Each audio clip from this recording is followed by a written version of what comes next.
Hey guys, welcome to day 25 of 100 Days of Code. So today we're going to be learning about how to work with CSV files. So not just text files as we saw in yesterday's lessons, but we're going to be working with data files and we're going to be analyzing that data with a library called Pandas.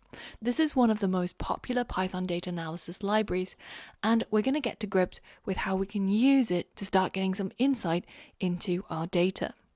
By the end of the day, you're going to be building an educational and interesting game, which gets you to guess and learn all of the states in the US. And the inspiration comes from a quiz on Sporkle, where it has a map of all the states. It's all blank until you start guessing some states, and then you keep going until you've managed to get all 50.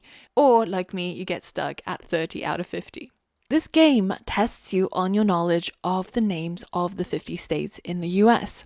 So, for example, if I go and add another state and I hit OK, then that name appears on the map at the location of the state. The aim of the game is to remember all of the names of the states and to name as many of them as you can. So I managed to get to about only 30. But I've never lived in the US, so my knowledge just comes from watching TV shows and general knowledge. But if you're from the US, then you're probably going to do a lot better than me. So this is an interactive and educational game that I think that you're going to enjoy playing. So once you're ready, head over to the next lesson and let's get started learning about how to work with data files.